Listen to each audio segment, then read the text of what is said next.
Imagine being handed over to your enemies, not as a warrior, not as a noble, but as nothing more than a gesture of goodwill.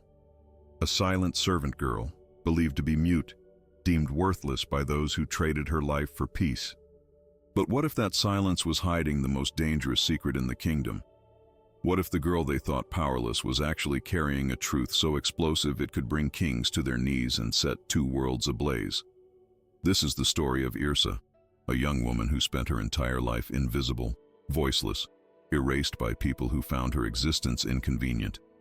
Offered as a prisoner in a Viking peace treaty, she seemed like the perfect sacrifice. Harmless, forgettable, insignificant.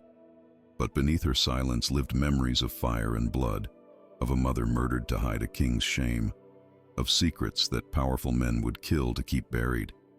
And when she finally chose to speak, after 20 years of imposed muteness, her 3 words would shatter thrones, expose crimes, and prove that the most dangerous weapon isn't always a sword. Because sometimes the person everyone underestimates is the one who changes everything. And Yrsa was about to show the world that silence, when finally broken, can be more devastating than any battle cry. The throne room fell into the kind of silence that precedes death. Young Yrsa stood between 2 guards, their iron grips bruising her arms, while nobles in velvet and silk decided her fate without once meeting her eyes. She did not speak, she never did, and they believed her incapable. But what none of them knew, what made her heart hammer against her ribs like a caged bird, was that Yrsa could speak, could understand every poisonous word they whispered, could carry secrets that would burn this kingdom to ash. And now, as part of a treaty to prevent the Viking onslaught, she would be handed over as a prisoner. A worthless sacrifice in the crown's eyes. Or so they thought. Rain lashed against the wooden cart as it crawled toward enemy territory. Yrsa's wrists chafed beneath the rope, but the physical pain was nothing compared to the hollow ache in her chest. She remembered the scent of freshly baked bread from the royal kitchen, the last place where someone had looked at her as if she were human. Now she was merely a delivery. A gesture of good faith, the royal advisor had announced, his thin lips curling with satisfaction. But there was something else, something that made her pulse quicken with a strange mixture of dread and anticipation. The man who led the Vikings was the same warrior who, years ago, had witnessed a tragedy involving her mother. Yrsa carried more than silence. She was a walking secret, a truth that could shatter crowns and end bloodlines.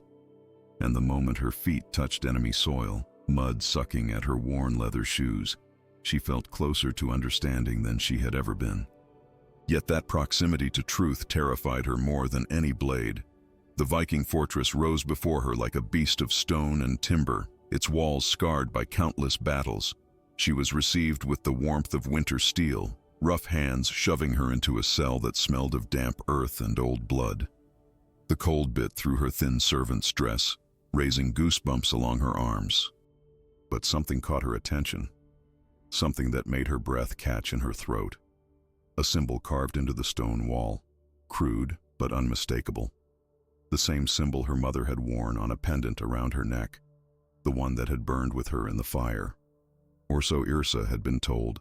Her fingers traced the grooves, and a shiver ran down her spine that had nothing to do with the cold. This could not be coincidence.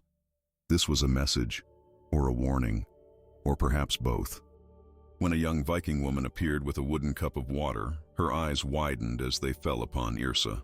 The girl froze mid-step, water sloshing over the rim.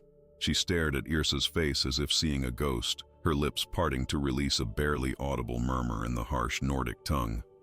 She is one of them? The words hung in the frigid air between them, heavy with implications Yrsa could not yet grasp.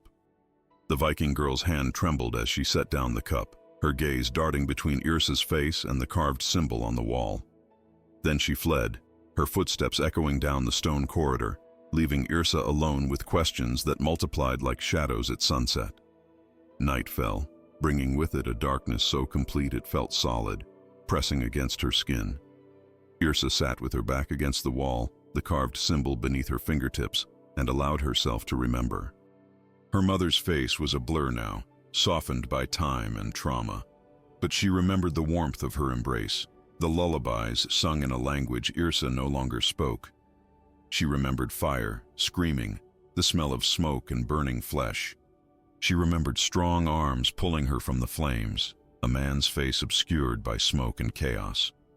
And she remembered the castle servants who found her wandering days later, covered in ash, unable or unwilling to speak.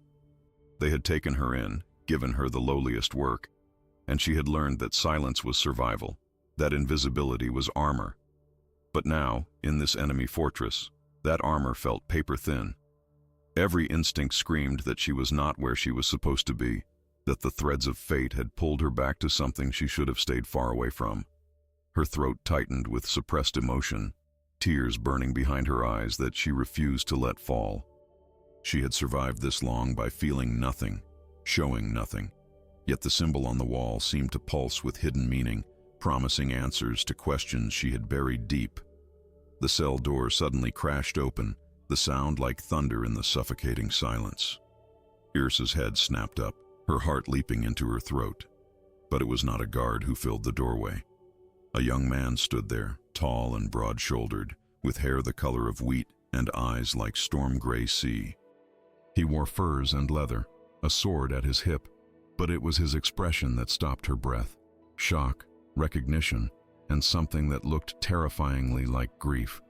He stared at her as if she were a specter risen from his darkest nightmares. "No," he whispered, the word escaping him like a prayer or a curse. His face had gone pale beneath its tan, and his hand gripped the doorframe so hard his knuckles whitened. "It cannot be." Yrsa remained perfectly still, her face a mask of incomprehension, playing the role she had perfected over years. But inside, her mind raced. Who was this man? Why did he look at her as if he knew her, as if her very existence wounded him? The air between them crackled with unspoken recognition, with secrets that threatened to explode into the open.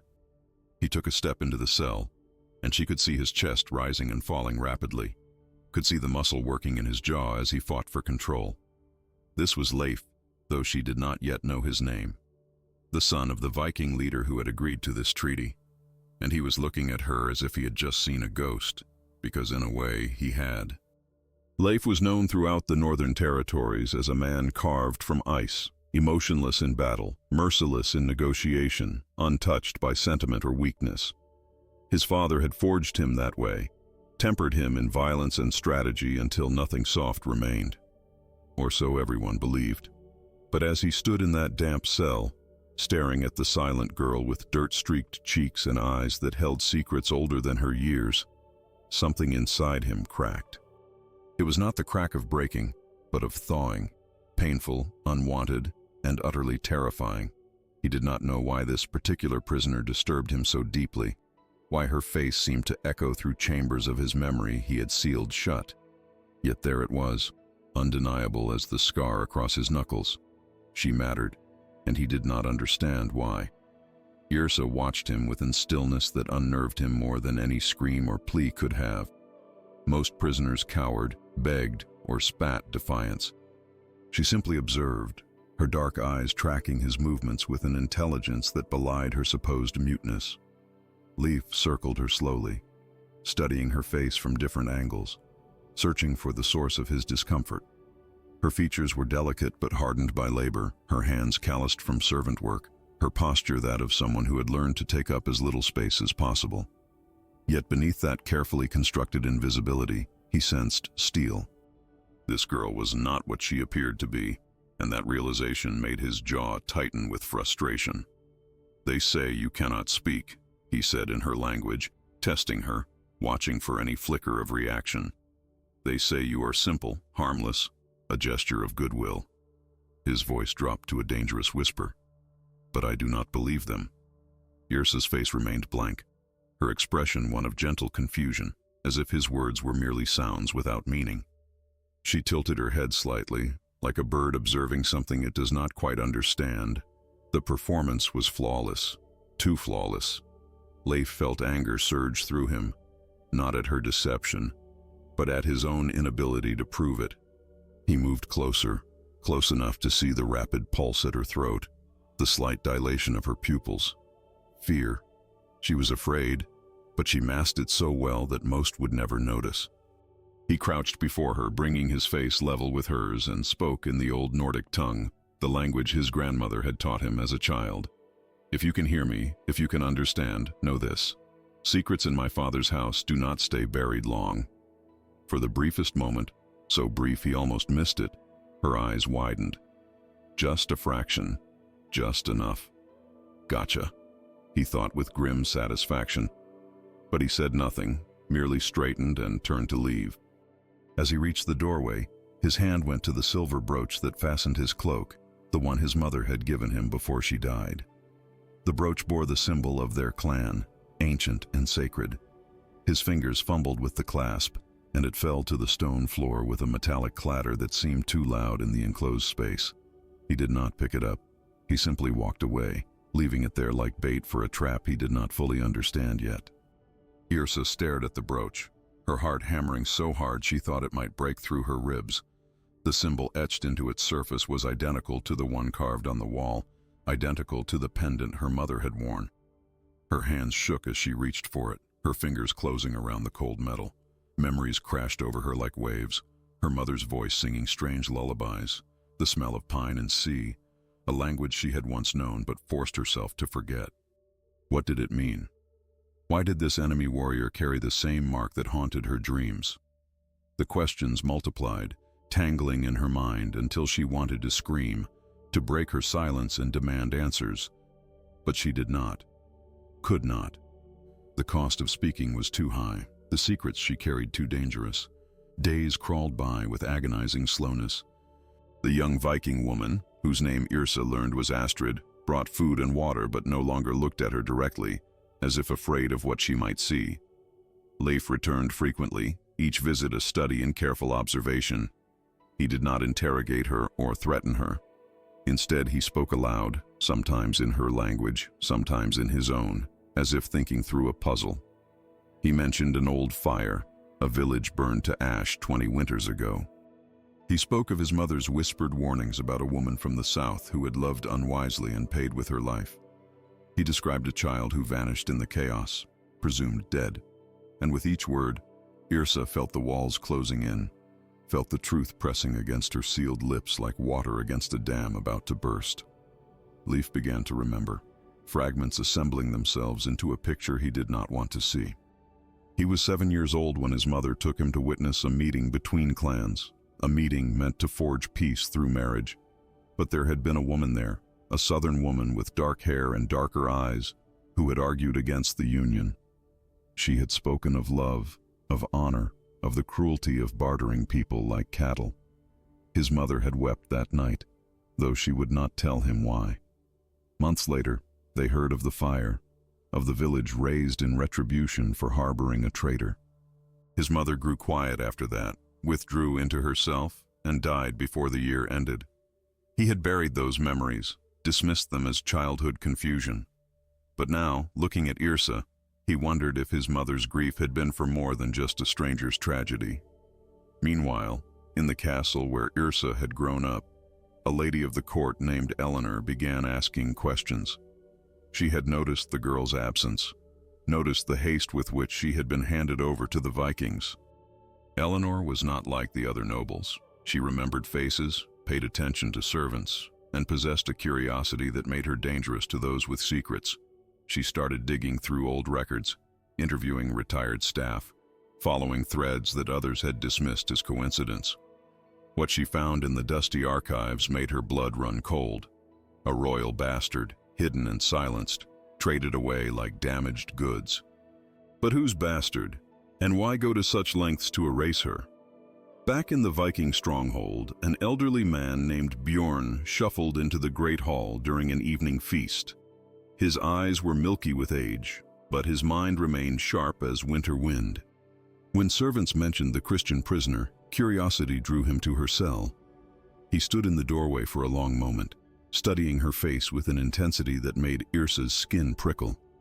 Then his expression shifted from curiosity to horror to something like reverence. "She has the blood of them," he whispered hoarsely, backing away. "She should not be here. This is wrong. This is very wrong." His words spread through the camp like wildfire, dividing loyalties and stirring old suspicions. Some warriors demanded she be returned immediately, washing their hands of this political entanglement. Others saw opportunity, a pawn who might be worth more than gold if played correctly. Leif found himself caught between duty and an instinct he could not name. His father expected him to treat Yrsa as property, as leverage in ongoing negotiations. But every time Leif looked at her, every time he saw her silent suffering masked by that perfect blank expression, something in him rebelled. He began to understand that her muteness was not a disability but a weapon, her silence not weakness but the most powerful form of resistance she possessed. And he realized with a mixture of admiration and dread that this girl was more dangerous to kingdoms than any army. On the seventh night, Leif could bear the questions no longer. He returned to her cell carrying a torch, its light dancing across the stone walls. He held up the brooch she had hidden in her dress. He had known all along she had taken it. "You are her daughter, are not you?" His voice was raw with emotion he usually kept buried. "What are they running from? What are you running from?" For the first time since her arrival, Yrsa allowed the mask to slip. She raised her eyes to meet his fully, and a single tear traced a path down her cheek, catching the torchlight like a falling star. The tear hung on Yrsa's cheek like an accusation, a confession, a surrender all at once. Leif felt something shift in the air between them, a barrier crumbling that neither had built consciously, but both had maintained through careful distance. He did not move to comfort her. Instinct told him that would shatter whatever fragile trust was forming, but his expression softened in ways he had not allowed since childhood. The torch in his hand flickered, casting their shadows large and distorted against the cell walls, making them look like giants trapped in stone. When he finally spoke again, his voice had lost its edge of interrogation and carried instead the weight of someone sharing a burden. "I am taking you out of here," he said quietly. "My sister will keep you safe while I find the truth." It was not a request, and Yrsa understood that refusing would raise suspicions neither of them could afford. She nodded once, slowly, and watched as relief flickered across his face before his mask of control slammed back into place. Freya's chambers were nothing like the cold sterility of the cell. Furs covered the floors, woven tapestries depicting battles and hunts hung from walls, and a fire crackled in the hearth, filling the space with warmth that felt almost aggressive after days of damp chill. Freya herself was a study in contrasts, tall and muscular like her brother, but with eyes that held a softness Leif had long since abandoned. She looked at Yrsa not with suspicion, but with a curiosity tempered by compassion, as if understanding that this girl carried wounds that went deeper than flesh. "You are safe here," Freya said in heavily accented but clear words, gesturing to a chair near the fire. "Whatever my brother thinks he knows, whatever truths are chasing you, they will not reach you in this room." Yrsa sat, feeling the heat seep into her bones, and something inside her that had been clenched tight for years began, ever so slightly, to loosen. Leif left them with a promise to return and disappeared into the labyrinth of his father's compound. He made his way to the archives, a rarely visited chamber filled with documents, treaties, and records kept by scribes who documented everything from grain stores to bloodlines. The dust lay thick on leather-bound volumes, and the smell of old parchment and decay filled his nostrils as he began his search. He was looking for something specific now, a connection he could almost taste. His fingers traced through marriage contracts, trade agreements, prisoner exchanges from 20 years past. Then he found it, buried beneath records of a particularly harsh winter, a notation about a Christian king's secret visit to negotiate a marriage alliance. But in the margins, written in his mother's distinctive hand, was a single sentence that made his blood run cold. "The king brought his shame with him, and we will all pay for his cowardice." Attached to the document was a faded sketch, a woman's face, unmistakably similar to Yrsa's, and beside her, a small child. The truth assembled itself with horrifying clarity. Yrsa was not merely a bastard, she was the illegitimate daughter of a Christian king and a Nordic woman, a union that violated every social and political boundary of their world. Her very existence was a scandal that could topple thrones and ignite wars. No wonder they had tried to erase her. to hide her in plain sight by stealing her voice and her identity. No wonder the king had been so eager to hand her over as part of the peace treaty. It was not generosity but desperation, a final attempt to bury evidence of his transgression. Leif sat back, his mind reeling. This girl was not a pawn. She was a lit fuse, and everyone who touched her risked being consumed by the explosion. Back in Freya's chambers, something unexpected was happening. Yrsa remained silent, as always, but she began to communicate through gestures, through expressions, through the universal language of shared humanity. When Freya offered her bread, Yrsa took it with both hands and bowed her head in gratitude so profound it brought tears to Freya's eyes. When Freya showed her the view from the window, mountains rising like teeth against a gray sky, Yrsa pressed her palm to the cold glass with such longing that Freya understood she had not been allowed to look at beauty for a very long time. They sat by the fire as evening fell, and without words, they built the foundation of trust. Freya spoke of her own losses, her mother's death, her fear of her father's ambitions. And though Yrsa could not respond verbally, her eyes spoke volumes, reflecting understanding and shared grief. When Leif returned hours later, he found them sitting close, Freya's hand on Yrsa's shoulder in a gesture of protection. He explained what he had discovered, his voice tight with barely controlled anger at the injustice of it all. Freya's expression hardened as she listened, her warrior blood rising. "Then we protect her," she said simply, as if it were the most obvious thing in the world. "We do not let them use her anymore." Leif wanted to agree, but he was more pragmatic, more aware of the political realities. If we protect her openly, Father will demand to know why. He will see her value and exploit it. The three of them sat in heavy silence, each understanding the impossible position they occupied.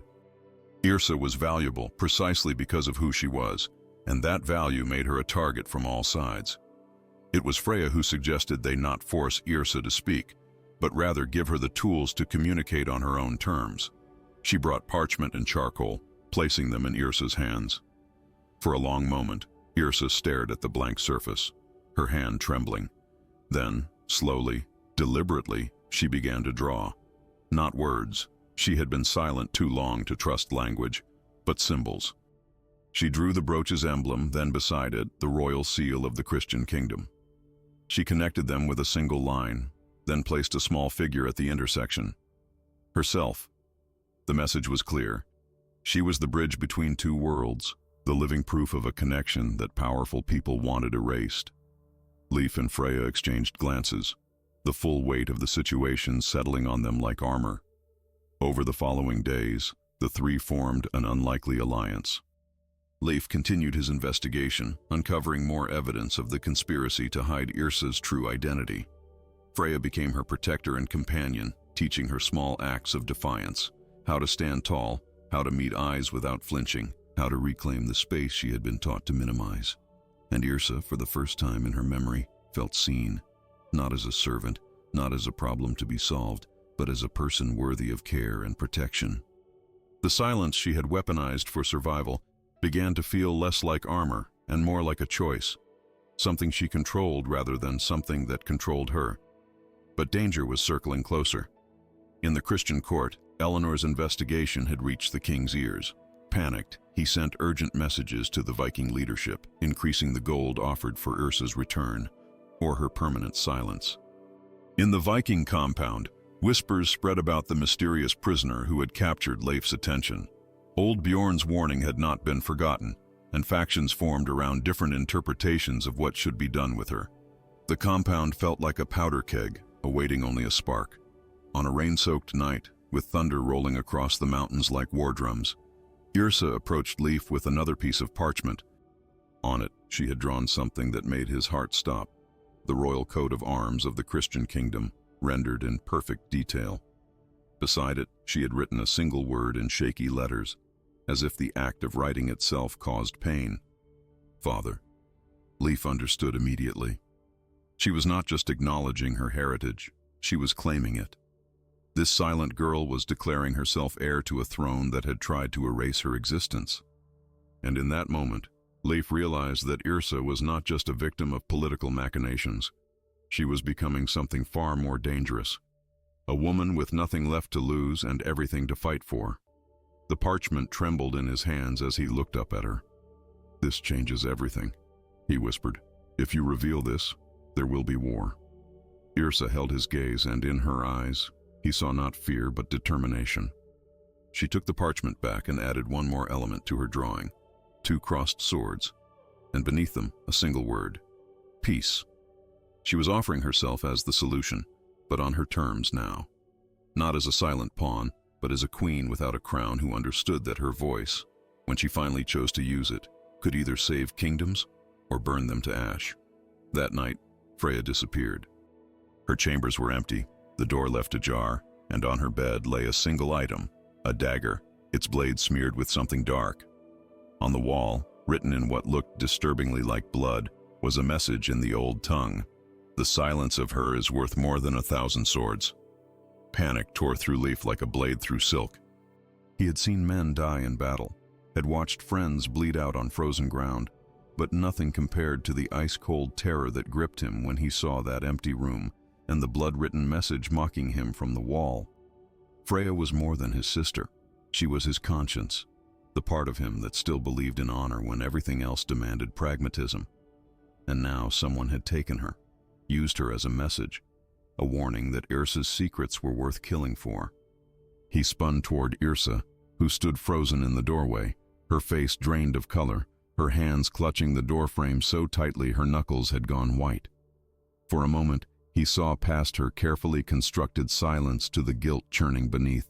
She blamed herself, believed her mere existence had poisoned everyone who showed her kindness. "No," he said sharply, crossing to her and gripping her shoulders. "You did not do this. They did, the ones who fear the truth." But even as he spoke the words, he wondered if he believed them, if he regretted the day he decided this silent girl mattered more than political convenience. They found Freya 3 hours later in an abandoned grain storage beneath the compound, drugged with something that made her eyes unfocused and her words slurred. Leif carried her back to his chambers, laying her on his bed with a gentleness that contradicted his warrior's hands. Yrsa knelt beside her, wiping sweat from Freya's brow with a dampened cloth, her movements tender and practiced, the gestures of someone who had cared for the sick before, who understood suffering intimately. When Freya's eyes finally cleared and focused, the first thing she saw was Yrsa's face hovering above her, filled with such naked concern that Freya smiled weakly despite her ordeal. "Takes more than herbs and threats to kill a northern woman," she rasped, her voice rough. But her smile faded as memory returned. "It was one of our own, a man I have known since childhood. He said the Christian court offered gold, more gold than we have seen in 10 winters, for your return." Her gaze shifted to Yrsa. "Or for proof of your death." The words hung in the air like an executioner's blade. Leif felt rage building in his chest, hot and violent, but beneath it was something more dangerous: understanding. The Christian king was not just trying to hide his shame anymore. He was actively working to erase it, to eliminate the evidence of his transgression before it could destroy him. Yrsa represented not just scandal but existential threat to his reign, and desperate kings made murderous choices. A messenger arrived at dawn, his horse lathered with sweat, carrying sealed documents bound in crimson ribbon. The offer was staggering: enough gold to feed the Viking territories for 3 winters, trade agreements that would make them wealthy beyond measure, all in exchange for the safe return of the servant girl Yrsa to her rightful place. The phrasing was careful, diplomatic, but everyone understood the subtext. They wanted her back so they could silence her permanently, and they were willing to pay a kingdom's ransom to do it. Leif's father, the clan leader, called a council meeting. The great hall filled with warriors, advisors, and elders, their voices rising in heated debate. Some argued they should take the gold and wash their hands of this complicated mess. After all, what was one foreign girl against the prosperity of their people? Others, remembering old Bjorn's warning and the strange circumstances surrounding Yrsa, counseled caution. What if she was more valuable than gold? What if her bloodline could be leveraged for greater gain? Leif listened to them argue over Yrsa's fate as if she were cattle to be sold or a weapon to be wielded, and something inside him snapped. He had spent his entire life being what his father needed him to be: cold, calculating, obedient. But as he looked at Yrsa standing silent in the corner, her dignity intact despite being bartered over like property, he made a choice that would define the rest of his life. He would protect her, even if it meant defying his father, even if it cost him everything. But the decision was not his alone to make. His father, pragmatic and hungry for the promised gold, was leaning toward accepting the offer. "She is nothing to us," he said, his voice carrying the weight of leadership. "A foreign girl, mute and useless, not worth the trouble she brings." Leif stepped forward, his heart pounding. "She is not mute, she chooses silence. And there is a reason the Christian king fears her enough to offer such wealth."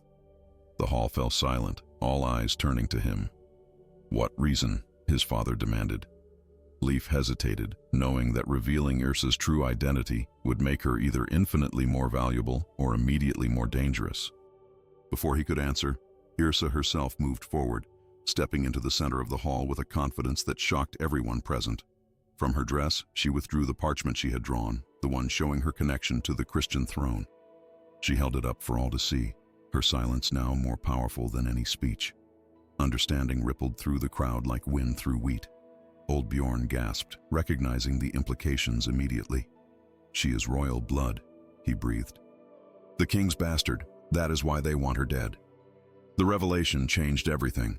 Suddenly, Yrsa was not a pawn, but a queen in exile, a legitimate threat to a sitting monarch, a living scandal that could topple governments. The warriors looked at her with new eyes, some with greed, seeing opportunity, others with fear, understanding the wars her existence could spark. Leif's father stared at her for a long moment, his expression unreadable. Then he laughed, a sound like rocks grinding together. "So the Christian king thought he could hide his shame in our lands, then buy it back when convenient." His eyes gleamed with calculation. "We keep her. She is worth more alive than any amount of gold they offer." But Yrsa shook her head slowly, firmly. She took the parchment back and drew something new on its reverse side. A scale, balanced perfectly, with a crown on one side and a sword on the other. Beneath it, she wrote in careful letters, "Justice." She was telling them she did not want to be used by either side, did not want her bloodline to become another tool of war. She wanted something none of them had considered: accountability, truth, an end to the lies that had shaped her entire existence. Leif understood first, and his respect for her deepened into something dangerously close to love.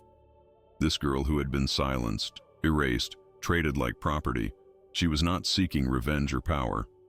She was seeking the one thing no one had ever given her: recognition of her humanity, acknowledgement of the crimes committed against her. The tension in the compound became suffocating. News of Yrsa's identity spread despite attempts to contain it, and the Christian court's desperation grew more obvious with each passing day. A second messenger arrived with double the original offer, then a third with promises of eternal peace and trade routes. But with each offer, the truth became clearer. They were terrified of what Yrsa represented, of what she could do if she ever chose to speak. Leif found himself spending more time with her, drawn by something he could not name. He was supposed to be protecting her out of duty, out of strategic interest. But late at night, when he watched her sketch stories she could not speak by firelight, he admitted to himself that his feelings had evolved beyond duty into dangerous territory. He was falling for a woman he could never have, whose very existence made her untouchable, whose silence somehow spoke louder than any words ever could. Freya recovered slowly, but the incident left her changed. She became fiercer in her protection of Yrsa, more suspicious of everyone around them. She began investigating who had drugged her, following threads that led uncomfortably close to her father's inner circle. What she discovered made her blood run cold.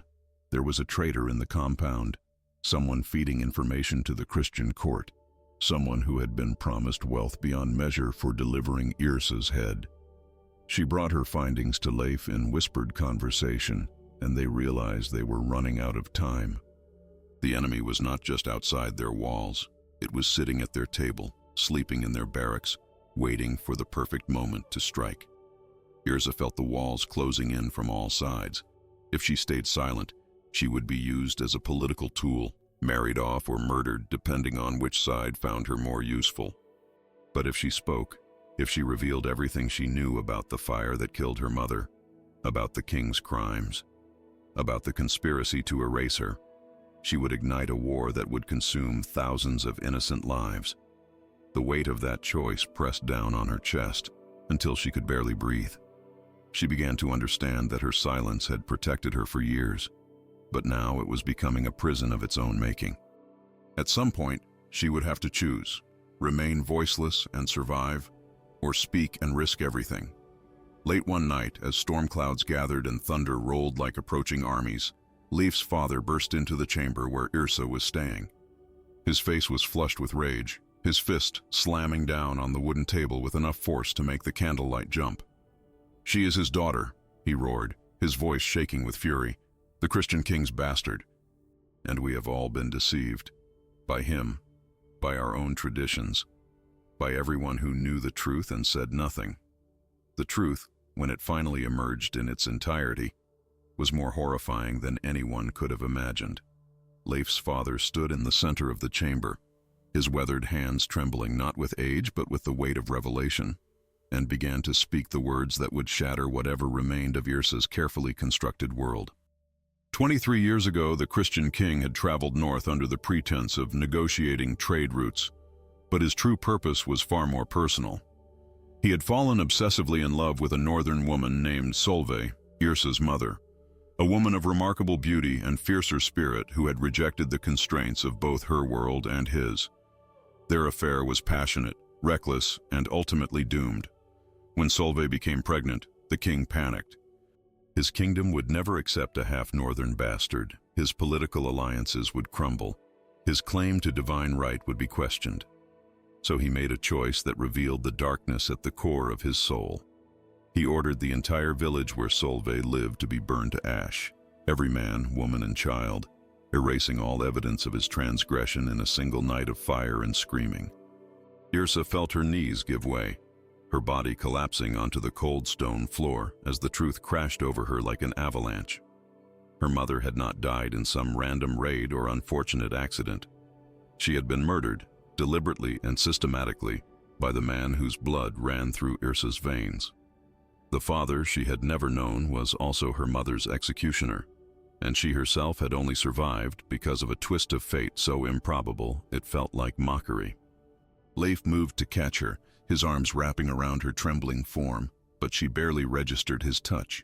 Her mind was drowning in images of fire, of her mother's face disappearing into smoke, of dozens of innocent people burning alive to protect one man's reputation.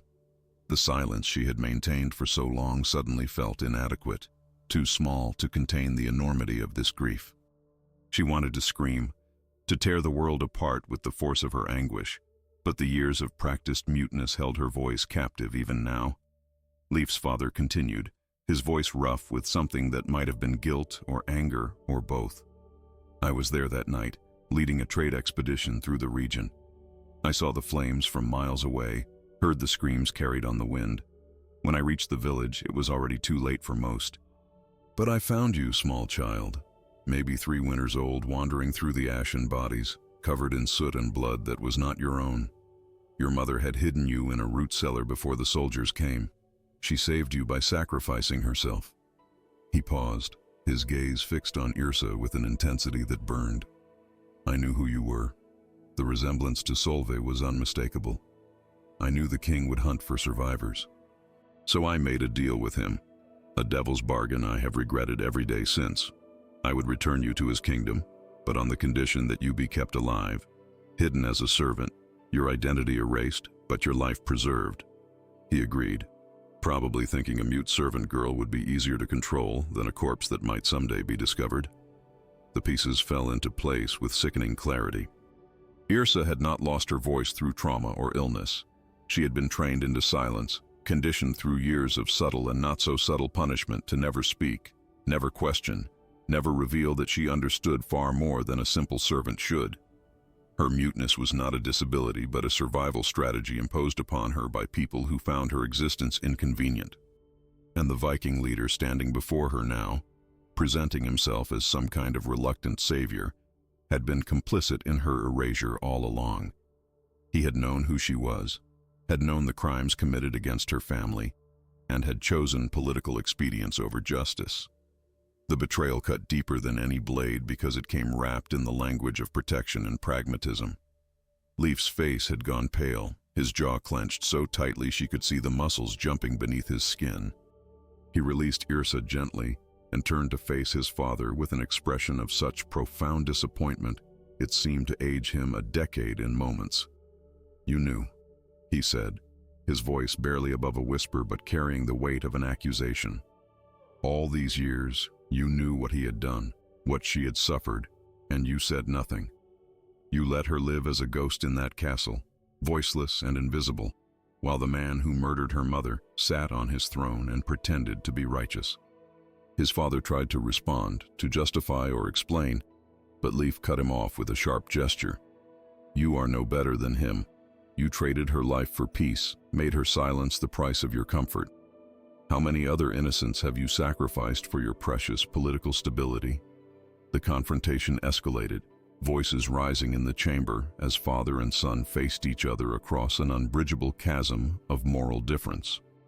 Freya appeared in the doorway, drawn by the shouting, her face reflecting the horror they all felt. But it was Yrsa who finally broke through the chaos, rising to her feet with a dignity that silenced them all. She moved to the table where parchment and ink waited, and began to write with swift, decisive strokes. Her hand flew across the page, years of pent-up thoughts pouring out in words she had been denied the chance to speak.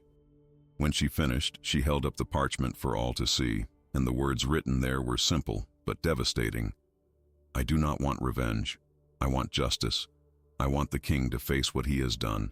I want my mother's memory honored. I want the truth told, so no one else suffers the same erasure." The demand was simultaneously modest and impossible. How could she force a king to admit to mass murder? How could she seek justice against one of the most powerful men in the Christian world without triggering the very war she hoped to prevent? But Yrsa had already thought of that, had already formulated a plan during the long nights when sleep eluded her and grief kept her company. She wrote again, more words flowing onto the page. "I will go to him. I will demand a public meeting, under truce, where I will present evidence of his crimes. I will give him the chance to confess and abdicate peacefully. If he refuses, then let the people judge him based on the truth." It was audacious, possibly suicidal, but it carried a kind of poetic justice that appealed to something deep in the northern sense of honor. Leif immediately objected, his protective instincts overriding strategic thinking. "He will kill you the moment you enter his territory. He has already tried multiple times. What makes you think he will suddenly develop a conscience?" But Yrsa shook her head, writing quickly. "He will meet with me because refusing would admit guilt, and he will not kill me publicly because that would confirm everything I accuse him of. He will have to face me, and in that confrontation, the truth will emerge." She understood the king's psychology better than anyone. She had spent years invisible in his castle, watching him, learning the patterns of his paranoia and pride. He was a man who believed in his own righteousness, who had convinced himself that burning a village was a regrettable necessity rather than a monstrous crime. Confronting him with undeniable evidence, with his own living victim, might shatter that delusion. But the plan had a fatal flaw that Freya immediately identified. "Even if you survive the meeting, even if you expose him, what then? You will have made yourself a target for every loyalist who wants to protect the throne. You will spend the rest of your life running, hiding, always looking over your shoulder." Yrsa met her gaze steadily and wrote a response that made them all understand the depth of her courage. "Then I will run. But I will run as myself, with my voice and my name and my truth. I will not hide anymore. I will not be silent anymore. Whatever the cost, it is worth paying to stop being a ghost in my own life." The Christian court received her message 3 days later, a formal request for an audience, delivered by neutral merchants, written in Yrsa's own hand and sealed with the very brooch that bore her mother's symbol. The request was carefully worded, respectful but firm, offering the king a chance to discuss matters of mutual concern regarding past misunderstandings. The language was deliberately vague, giving nothing away, but the king would understand the threat implicit in every word. Yrsa knew he would accept because he had no choice. Refusing would raise questions he could not afford to answer. He agreed to the meeting with suspicious speed, proposing a grand banquet where they could speak as family should, surrounded by witnesses and protected by ancient laws of hospitality. But those same laws that supposedly guaranteed her safety would also provide him cover for more subtle forms of murder. A poisoned cup, an arranged accident, a mysterious illness. There were countless ways to eliminate someone while maintaining plausible deniability. As preparations began for the journey, Leif found himself torn between admiration and terror. He watched Yrsa move through the days with calm determination, preparing for a confrontation that might end in her death, and he realized he was watching someone transform from victim to warrior without ever lifting a blade. Her weapon was truth, her armor was courage, and her strategy was to force her enemy to face his own reflection.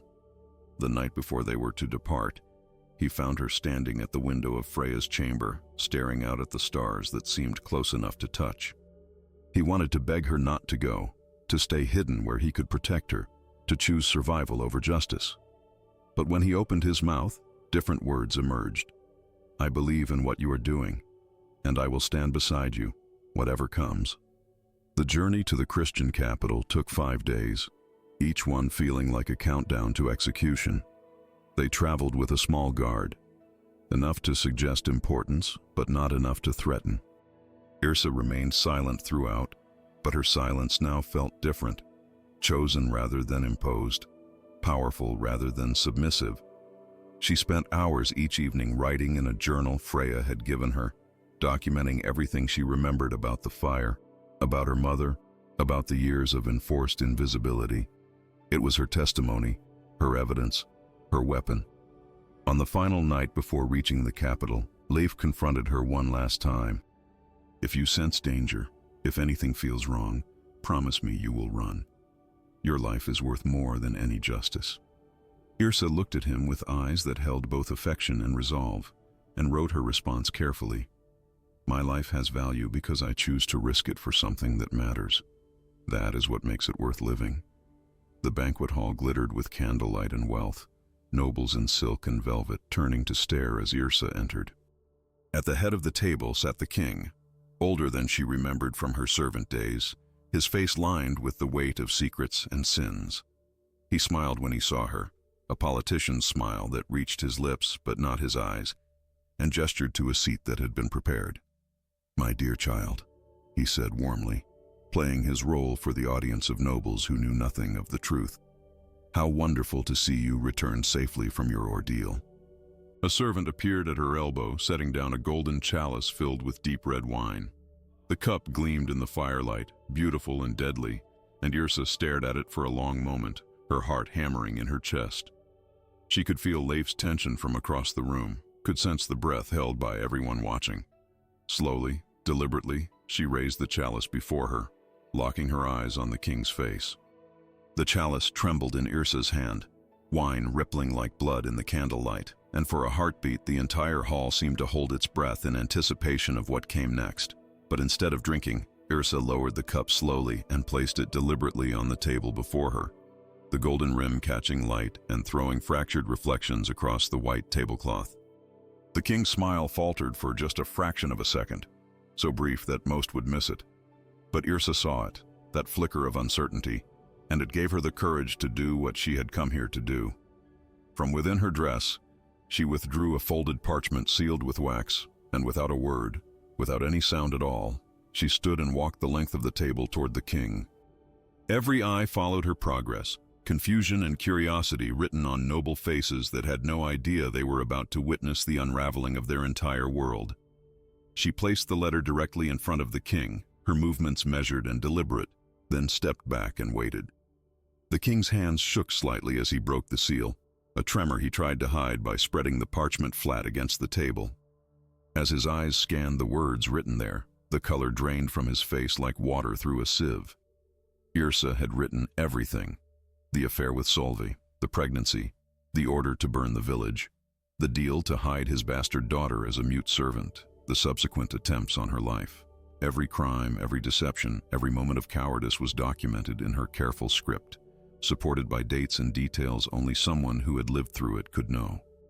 She had also included accounts from survivors, testimony gathered secretly over the past weeks, statements from northern witnesses who remembered that terrible night.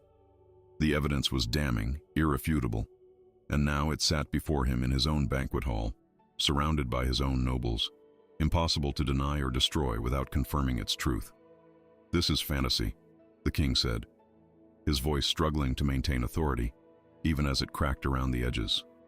"The delusions of a simple girl who has suffered much and imagined more.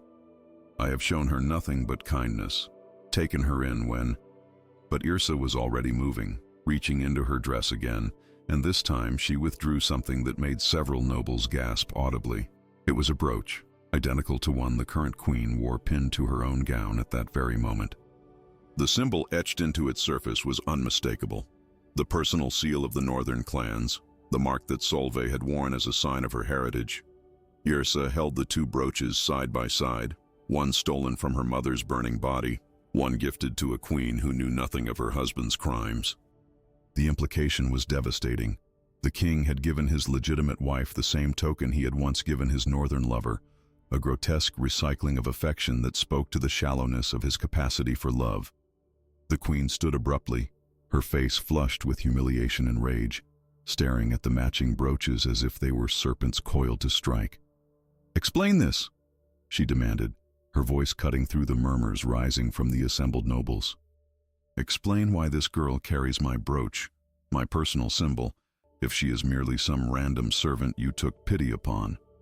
The king opened his mouth, closed it, opened it again like a fish drowning in air.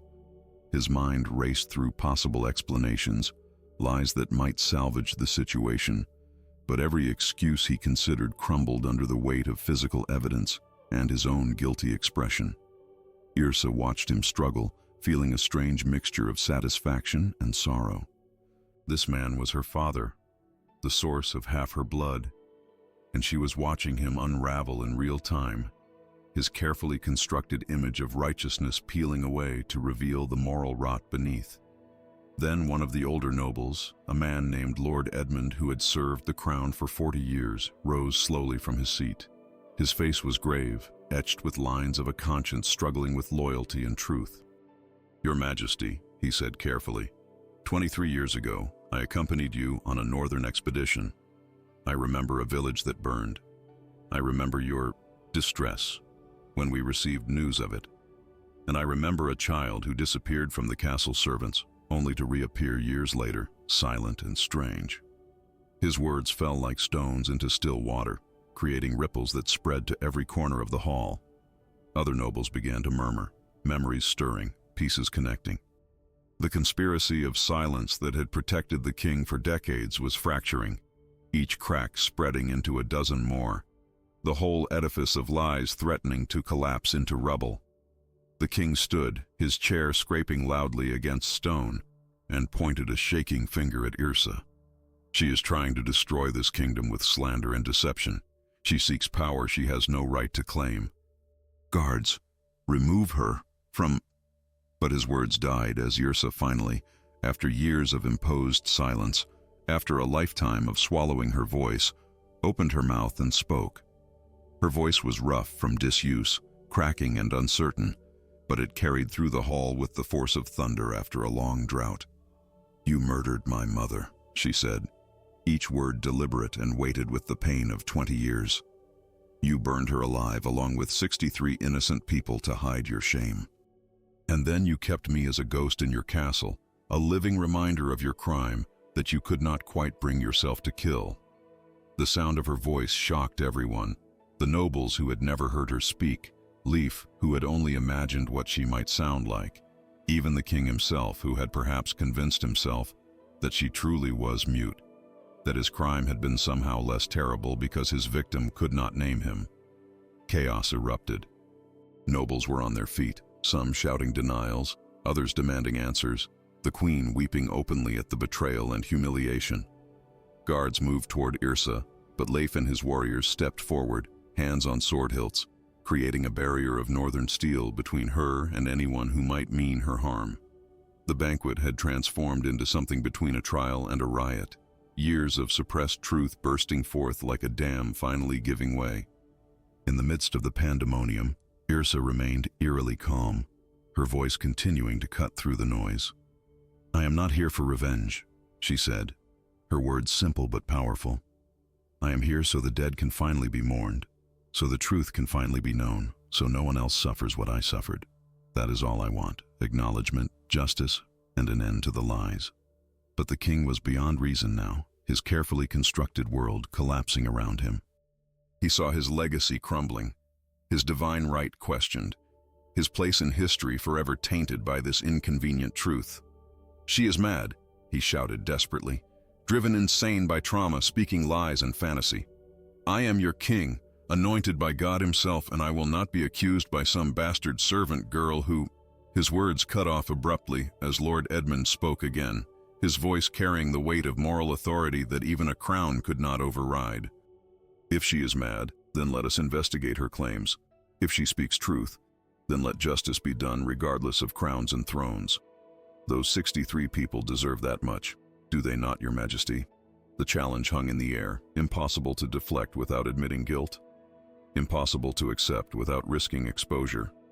The king's eyes darted around the hall, searching for allies, for escape routes, for any way out of the trap that was closing around him. What he saw were faces turning away, nobles reassessing loyalties, even his own guards looking uncertain. In that moment, Yrsa almost pitied him. Almost, but not quite. She had lived too long with the consequences of his cowardice to feel sympathy for his discomfort now. The truth was like light in a sealed room, painful at first but ultimately necessary, and she would not allow him to lock her back into darkness no matter how he squirmed. She spoke again, her voice gaining strength with each sentence. "I could take your throne. By blood and by right, I could claim what you stole from me. But I do not want your crown. I want something you can never understand. I want to be seen, to be heard, to exist as more than a shameful secret." She paused, letting her words sink in. "Give me that, and I will leave your kingdom forever. Deny me, and I will fight until either justice comes or I die trying." The standoff stretched for what felt like hours, but was probably only minutes. Then, without warning, the king simply turned and walked away, abandoning the banquet, abandoning his queen, abandoning any pretense of confronting his crimes. He disappeared through a side door, his footsteps echoing in the sudden silence he left behind. Guards moved to follow him, but the queen raised a hand, stopping them. She stared at Yrsa with an expression that mixed hatred, pity, and something that might have been respect. "Let him go," she said quietly. "He has already shown everyone what he truly is. That is punishment enough." But both women knew it was not enough, would never be enough. That justice deferred was justice denied. Still, something had shifted in that moment.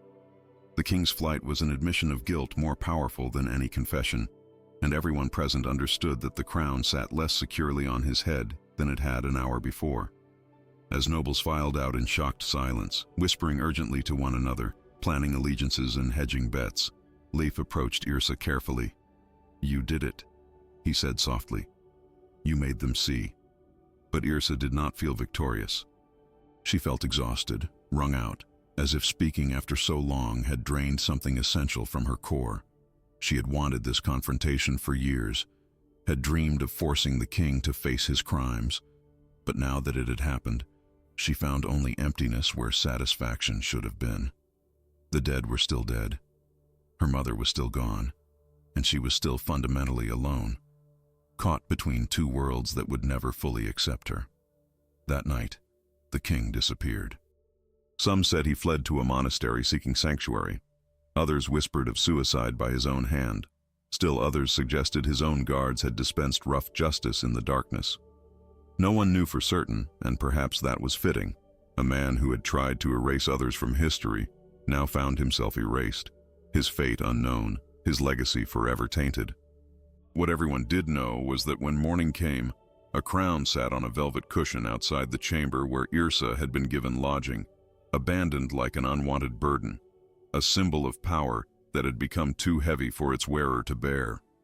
The crown sat on the velvet cushion like a curse waiting to be claimed, its jewels catching the morning light and throwing colored shadows across the stone floor of Yrsa's chamber.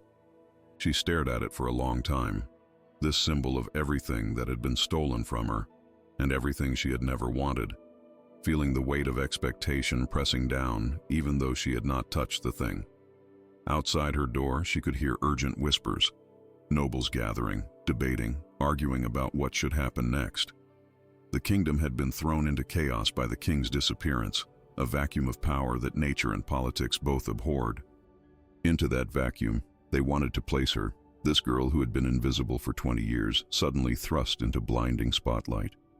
They saw her as a solution, a legitimate heir who could restore stability and erase the shame of the previous reign. But they did not see her as a person, only as another tool to be wielded, another piece to be moved across the board of their endless power games. A delegation arrived by mid-morning, led by Lord Edmund and several other high-ranking nobles, whose faces Yrsa recognized from years of serving them meals they never thanked her for. They bowed, actually bowed to her, and the gesture felt obscene, a mockery of all the times they had walked past her as if she were furniture. Lord Edmund spoke with practiced diplomacy, his words carefully chosen to flatter and persuade. "Lady Yrsa," he began, using a title she had never held, "the kingdom stands at a crossroads. Your father's crimes have been exposed, his authority shattered. The people need leadership, need stability, need someone of legitimate blood to guide them through this crisis. You are that person. By right of birth, by strength of character, by the very justice you sought. The crown belongs to you." The other nobles murmured agreement, their eyes bright with calculation. They were already planning how to use her, how to shape her into the ruler they needed, how to maintain their own positions of influence through careful manipulation of a young woman they assumed would be grateful and pliable. Yrsa let them finish their speeches, let them lay out their arguments and promises, and then she did something that shocked them into silence. She picked up the crown, held it for a moment, feeling its actual physical weight, which was far less than its symbolic burden, and then set it down again, pushing it gently back toward them. She had spent the night writing, preparing her response, knowing this moment would come. Now she handed Lord Edmund a piece of parchment, her words clear and unambiguous. "I did not come here to rule. I came to liberate myself and the truth. This crown was built on lies and watered with innocent blood. I will not wear it. I will not continue the cycle of power that destroys lives for convenience and buries inconvenient truths in unmarked graves. Find another heir, write new laws, build something better than what existed before, but build it without me." The nobles erupted in protests and arguments, speaking over each other in their desperation to change her mind. They painted pictures of chaos and civil war, of neighboring kingdoms swooping in to claim a leaderless realm, of the common people suffering without proper guidance. Some appealed to her sense of duty, others to her desire for justice, still others to simple ambition. Surely she wanted power after being powerless for so long. But Yrsa remained unmoved, her decision crystallized through a night of soul-searching that had left her exhausted but certain. She had not survived 20 years of erasure, only to cage herself again in a different prison, even one gilded with gold and jewels. The throne would demand she become someone else, play roles and make compromises, sacrifice her hard-won voice to the demands of statecraft and politics. She had just learned how to speak. She would not allow herself to be silenced again, even by a crown. Freya found her later that afternoon, sitting in a small garden where servants, her former peers, tended roses that bloomed despite the autumn chill. Freya sat beside her without speaking at first, understanding that sometimes silence was still the most comfortable language between them. Finally, she said quietly, "They will not give up easily. They need you, or someone like you, to legitimize whatever comes next. Yrsa nodded, having expected as much. She wrote quickly on a small piece of parchment she now carried always. Then let them build legitimacy on justice and consent, not blood and tradition. I will help however I can, but not from a throne. Freya smiled, sad but proud. You are braver than any warrior I have known. Most people would take the power offered, would convince themselves they could use it for good. You understand that power corrupts the hand that wields it, no matter how pure the intention. As days passed, a plan began to form. Not Yrsa's plan alone, but one crafted in collaboration with Freya, Leif, and several nobles who genuinely wanted reform, rather than just a new figurehead to manipulate. Freya proposed something radical, an alliance between the northern territories and the Christian kingdom, based not on conquest or marriage, but on mutual benefit and shared governance. The corrupt elite who had enabled the old king's crimes would be removed, their lands and titles redistributed to those who had suffered under their rule. Representatives would be chosen from all levels of society, peasants, merchants, minor nobles, even former servants, to form a council that would prevent any single person from wielding absolute power again. It was idealistic, perhaps impossibly so, but it offered something neither realm had known before. A chance to build something new from the ruins of what had been broken.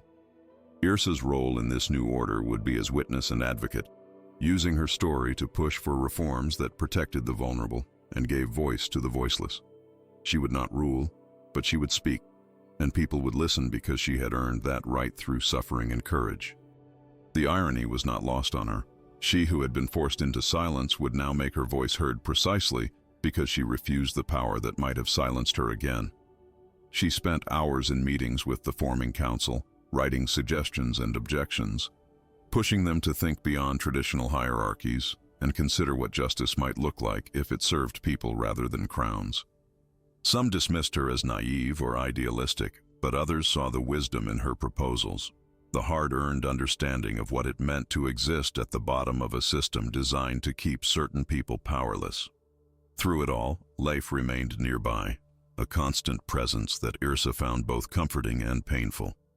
Their feelings for each other had grown undeniable, a connection forged in crisis and deepened through shared purpose. But they both understood the impossibility of it. He was heir to a northern clan with expectations and duties that would eventually call him home, and she was trying to build a life free from the obligations and compromises that came with such entanglements. One evening, as autumn deepened toward winter and the first snow began to fall, they found themselves alone in the castle's great library, surrounded by books that chronicled centuries of the very systems they were trying to dismantle. Leif spoke first, his voice rough with emotion he rarely allowed himself to show. Come north with me. Forget councils and reforms and the weight of being a symbol. Just be with me. The offer hung between them, tempting and terrible in equal measure.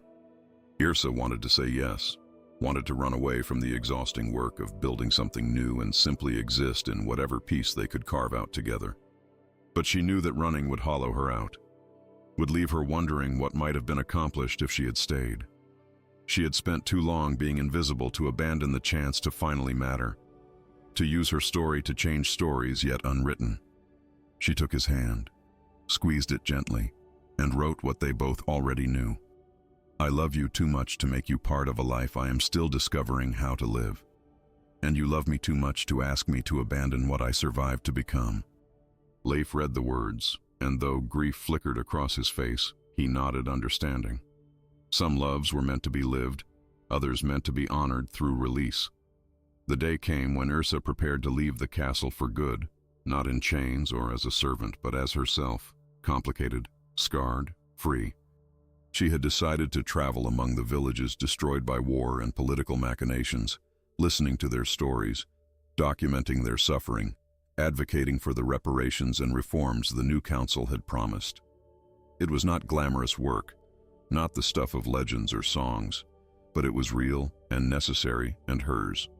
Freya would accompany her for the first part of the journey, helping establish safe routes and connections before returning to her own duties in the north. Leif came to see them off, his face carefully neutral, but his eyes betraying everything he felt. They stood at the edge of the castle courtyard, the same place Yrsa had once been loaded onto a cart like cargo, and everything had changed while somehow remaining fundamentally the same.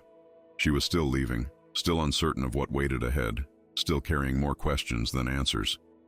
As Yrsa mounted her horse, a gift from the new council, a symbol of freedom that would have been unthinkable months before, a small child broke free from her mother's grasp and ran toward them.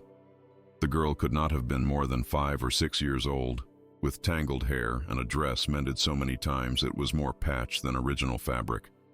She held a single wildflower, already wilting but chosen with the careful deliberation of childhood, and thrust it toward Yrsa with both hands. "Are you the princess who did not want to be queen?" the child asked, her voice high and clear and absolutely certain in the way only children can be. Yrsa dismounted slowly, knelt in the dirt to bring herself level with the girl, and accepted the flower with both hands, treating it like the treasure it was. She could not speak. Her throat had closed with emotion, but she nodded, and the girl beamed as if she had been given confirmation of something vitally important. "Mama says you are the bravest person in the whole kingdom," the child continued, chattering with the unself-conscious honesty of the very young. "She says you could have been mean like the old king, but you chose to be kind instead." The simple words hit Yrsa harder than any speech or ceremony. Validation that mattered more than crowns or titles because it came without agenda or expectation. Yrsa stood slowly, the flower clutched carefully in her hand, and smiled at the child. A real smile, unguarded and genuine, the kind she had forgotten how to make during her years of necessary invisibility. Then she remounted her horse, tucked the flower carefully into her saddlebag, and rode out through the gates without looking back. Behind her, the castle and its politics and its endless complications faded into distance. Ahead lay uncertainty, hard work, and the daily challenge of building something better from the wreckage of what had been. But for the first time in her life, Yrsa felt like she was moving towards something rather than running away, choosing her path rather than having it chosen for her. The silence that had once been her prison had become her teacher, and now her voice, used sparingly, deliberately, only when it truly mattered, would be her gift to others who had been denied the same. Years passed like water over stone, slowly but inexorably reshaping the landscape of memory and legend. Yrsa's name became something whispered in taverns and sung in ballads, transformed by distance and time into something both more and less than the truth. Some stories claimed she had died heroically defending a village from raiders. Others insisted she lived hidden among common folk. Still others swore they had seen her walking roads at twilight, a ghost made flesh, or perhaps flesh becoming ghost. The truth, as it so often did, resided somewhere in the unmarked territory between fact and fiction. She lived, she moved through the world quietly, and she listened. Always she listened. To farmers whose lands had been seized by nobles who never faced consequences, to widows whose husbands died in wars they never understood, to children born into poverty that ground them down before they could dream of anything better. She documented their stories, brought them to the council that had formed in the wake of the old king's fall, and pushed relentlessly for the reforms that came frustratingly slowly, but did eventually come. The war that everyone had predicted, the violent eruption of chaos that nobles swore would consume the realm without a strong singular ruler, never materialized. Perhaps people were too exhausted from generations of conflict to muster enthusiasm for another.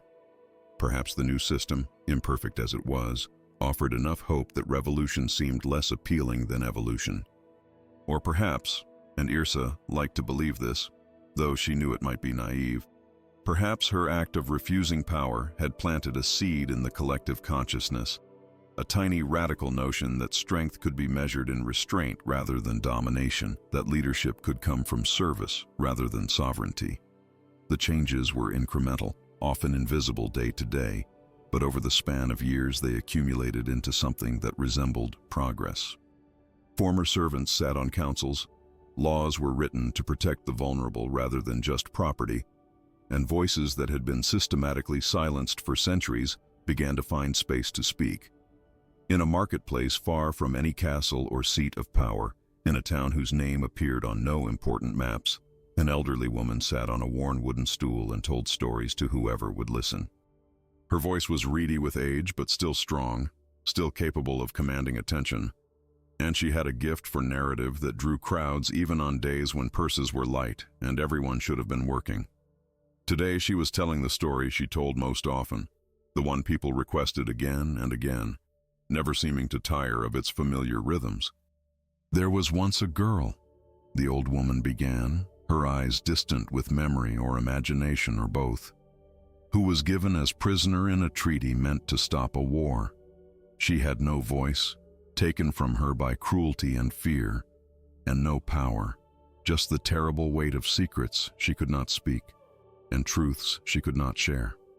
They called her the silent coin, this girl, as if she were currency to be spent rather than a human being with blood and breath, and a soul that screamed even when her mouth could not." The crowd pressed closer, children sitting cross-legged in the dirt, adults pausing in their shopping to hear the tale once more. The storyteller continued, her words painting pictures in the air between them. But this silent coin refused to be spent. When kings and warriors tried to use her, she turned their own weapons against them, used her silence to hide truths they feared, her seeming weakness to expose their corruption, her invisibility to see everything they thought was hidden. She became the mirror that showed powerful men the monsters they had become, and when they finally tried to destroy her, she did something no one expected. The old woman paused for effect, letting anticipation build. She spoke. Just 3 words at first, but they were the right 3 words, the ones that shattered 20 years of lies and brought a kingdom to its knees. "You murdered her." That is what she said, speaking to the king who thought her mute, and in that moment, everything changed. A young girl in the crowd, no more than 10 years old, raised her hand tentatively. What happened to her? Did she become queen? The storyteller smiled, a mysterious expression that suggested she knew more than she was telling. That is the beautiful part, child. She could have taken the crown, by right, by blood, by the very justice she had fought for. They offered it to her on a velvet cushion, begged her to rule them, promised her power beyond measure. And do you know what she did? The children shook their heads, leaning forward. She walked away, said she had not survived erasure to cage herself again, had not found her voice to let others speak for her. She went out into the world not as a queen, but as herself, helping people the crown had forgotten, listening to voices the throne had never heard. And that choice, that refusal of power, saved more lives than any sword or crown ever could. Hidden at the edge of the crowd, her hood drawn low and her face shadowed, Yrsa listened to her own story being told and felt tears burning behind her eyes. She was older now, lines etched around her mouth and eyes, her hands work roughened and strong. She had lived the years the storyteller compressed into minutes, felt the weight of every choice and consequence, carried the grief that ballads smoothed into neat narrative arcs. But hearing it told back to her like this, simplified and elevated into legend, she understood something she had not quite grasped before. Her story mattered not because it was hers, but because it reflected something people needed to believe. That silence could be power, that weakness could become strength, that one person refusing to be erased could change the world in ways that kings and armies could not. It was a story of hope dressed in the clothes of history, and whether every detail was accurate mattered less than the truth it carried in its heart. The storyteller finished her tale, and the crowd dispersed slowly, dropping coins into the basket at her feet, parents pulling reluctant children away from the magic of the narrative. Yrsa waited until most had gone, then approached the old woman who had somehow captured the essence of her life, despite never having met her. "You tell the story well," Yrsa said quietly, her voice still rarely used, still precious and deliberate. The storyteller looked up at her with eyes that were clouded with age but still sharp, still seeing. For a long moment, they simply looked at each other and something passed between them. Recognition, acknowledgement, understanding. "I tell it as it was told to me," the old woman said carefully. "By travelers and merchants, by soldiers who were there, and peasants who wished they had been. But sometimes I wonder if she ever hears these stories, If she knows what she became in the telling. Yrsa pulled back her hood slowly, revealing her face to the one person who seemed to deserve the truth. The storyteller's eyes widened, her weathered hand flying to her mouth in shock and something like reverence. "You," she whispered. "You are her. The silent coin. The woman who calmed the war." Yrsa smiled sadly and shook her head. "I am just Yrsa. The rest is what people needed me to be, the story that helps them believe change is possible. I did not calm anything. I just refused to be silent anymore, and other people did the real work of building something better." But even as she said it, she knew the storyteller would not believe her, would not let go of the legend for the reality. And perhaps that was fine. Perhaps legends served purposes that mere facts could not, inspiring people in ways that complicated truths never would. They talked for a while, Yrsa and the storyteller, comparing the lived experience with the tale that had grown from it.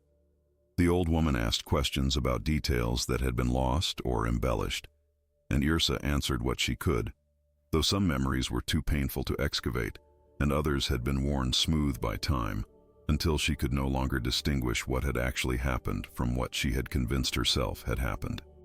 When the sun began to sink toward the horizon, painting the sky in shades of amber and rose, Yrsa prepared to leave.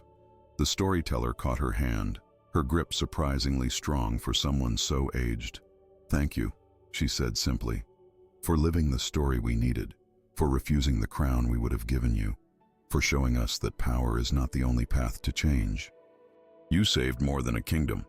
You saved the idea that ordinary people matter, that our voices count, that we do not need heroes on thrones to make the world better." Yrsa walked away from the marketplace as twilight gathered, pulling her hood back up and disappearing into the evening crowds. She had nowhere she needed to be, no destination calling her forward, and that freedom still felt precious even after years of possessing it. She thought about Leif sometimes, wondered if he ever told stories of their time together, if he had found someone else to fill the space she had left empty. She thought about Freya, who sent letters occasionally, updating her on the progress of reforms in the north and the slow, painful work of building trust between peoples who had been enemies for generations. She thought about her mother, whose face had faded to the barest outline in memory, but whose presence she felt most strongly in moments like this, when she stood at crossroads and chose paths based on conscience rather than convenience. That night, as stars emerged one by one like holes punched in the fabric of darkness, Yrsa found herself standing before the ruins of what had once been a Viking fortress, the very place where her journey toward herself had truly begun.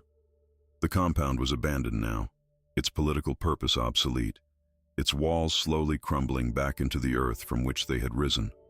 She walked through the empty courtyard, her footsteps echoing in the silence, and found her way to the cell where she had first been held.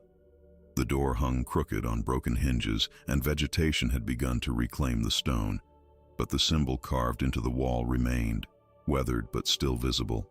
Her mother's mark, her heritage, the sign that had told her she was not who they said she was, that her story was larger and more complicated than anyone had allowed her to know. Yrsa placed her palm against the carved stone, feeling its roughness against her skin, and closed her eyes. In the darkness behind her eyelids, she could see everything that had happened here.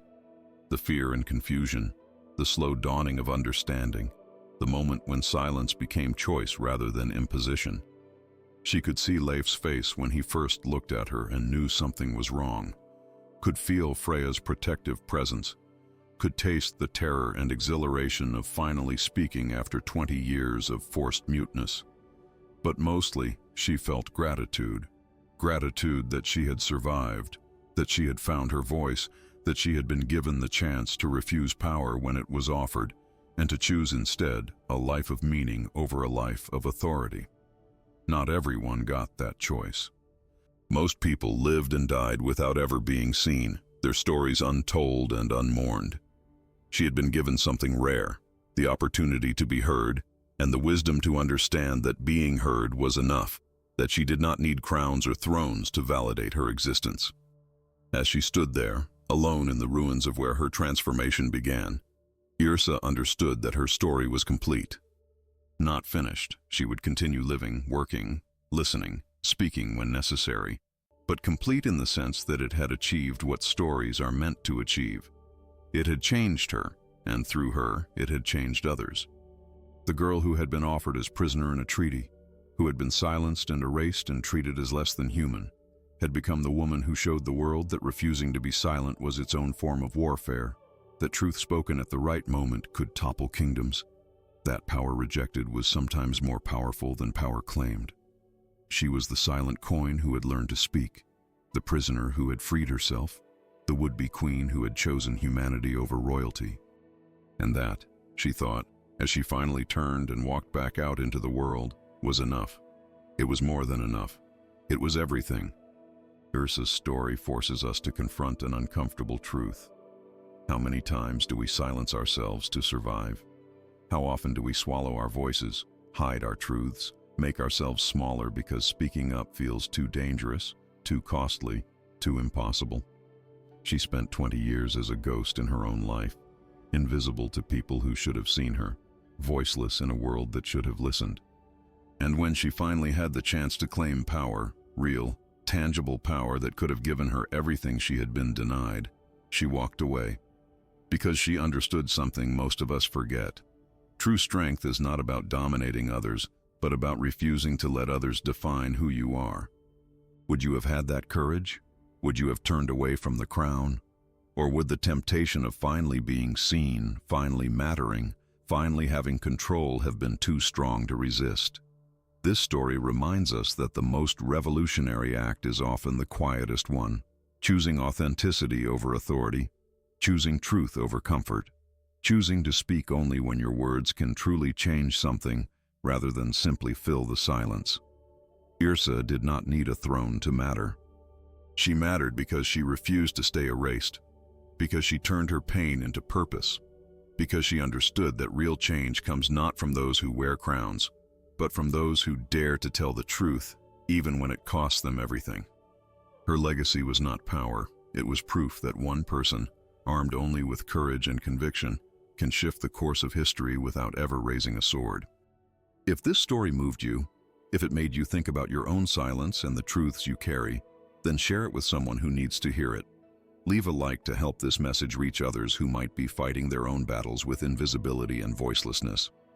And follow this channel because we will continue bringing you stories that remind you of your own strength, your own worth, your own power to change the world, not by becoming someone you are not, but by finally becoming who you have always been meant to be.